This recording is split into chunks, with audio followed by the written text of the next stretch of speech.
Zsolt Szabó, hij was dus voor het eerst als staatssecretaris op Curaçao, Aruba en Bonaire.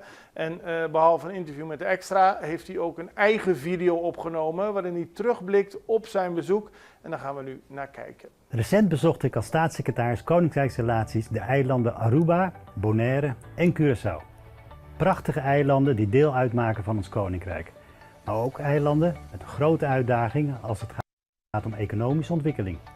Zo was de helft van mijn afspraken gericht op verkennen van kansen voor de economie door gesprekken te voeren met ondernemers. De andere helft heb ik besteed aan kennismaking met politiek en bestuur op de eilanden. Wat er nodig is een politieke visie vanuit Nederland over hoe we de eilanden kunnen ondersteunen om meer economisch zelfredzaam te worden. Voorwaarde voor die zelfredzaamheid is goed bestuur en solide financieel beleid. De komende jaren zal het beleid van de Nederlandse regering daarom bestaan uit 3 pijlers. Goed bestuur, solide financieel beleid en economische zelfredzaamheid. Als het gaat om die economische zelfredzaamheid, dan zie ik dat de toeristische sector wel goed loopt. Maar ook in die sector zit meer potentie dan nu wordt benut. Ook liggen er belangrijke kansen voor de energiesector. Dit zag ik bijvoorbeeld in de Curaçaose haven. De landbouwsector is helaas verwaarloosd.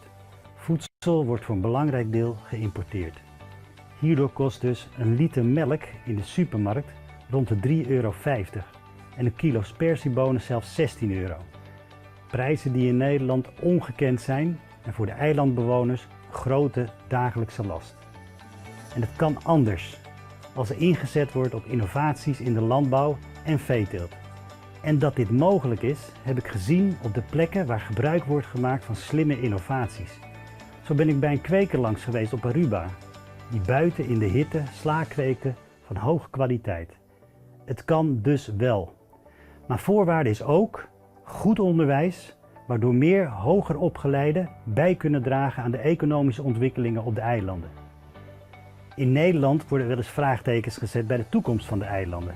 En terecht, aangezien je zonder de heldere politieke visie op de 3-eenheid, goed bestuur, solide financieel beleid en zelfredzaamheid weinig vooruitgang zult boeken.